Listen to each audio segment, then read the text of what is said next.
एका छोट्या गावात एक प्रेमळ म्हातारी आजी राहत होती. तिचे केस शुभ्र पांढरे, हातात एक काठी आणि चेहऱ्यावर मायेचं गोड हसू. आजीची एक लाडकी लेक होती. ती दुसऱ्या गावात सासरी राहत होती. बराच काळ झाला होता आजीला आपल्या लेकीला भेटून.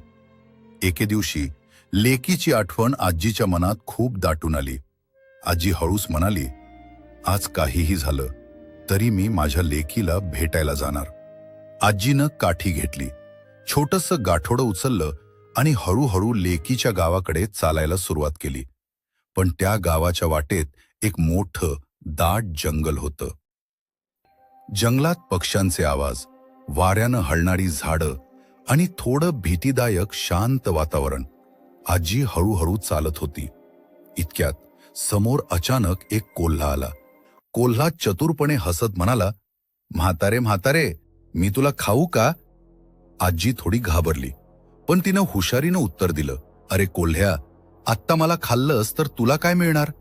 मी माझ्या लेकीकडे चालले. ती मला छान छान जेवू घालेल, मग मी जाड होईन. मग परत येताना मला खा, तेव्हा तुला जास्त मजा येईल. कोल्हा म्हणाला, ठीक आहे, पण परत येताना भेट. आजी पुढे निघाली. थोड्या वेळानं एक मोठा वाघ तिच्या समोर आला. वाघ गरजला, म्हातारे म्हातारे, मी तुला खाऊ का? आजीनं शांतपणे उत्तर दिलं, मी माझ्या लेकीकडे जाते. तिथे खाऊन पिऊन जाड होऊन येईन, मग परत येताना मला खा. वाघ म्हणाला, ठीक आहे, पण परत येताना नक्की भेट. शेवटी आजी लेकीच्या घरी पोचली. लेक आईला पाहून खूप आनंदी झाली. तिनं आईला प्रेमानं जेवू घातलं आणि तिची खूप काळजी घेतली. काही दिवस आनंदात गेले. पण एके दिवशी आजी म्हणाली, मला आता माझ्या घरी परत जायचंय. तेव्हा लेकीला एक हुशार उपाय सुचला. तिनं अंगणातला एक मोठा भोपळा आणला.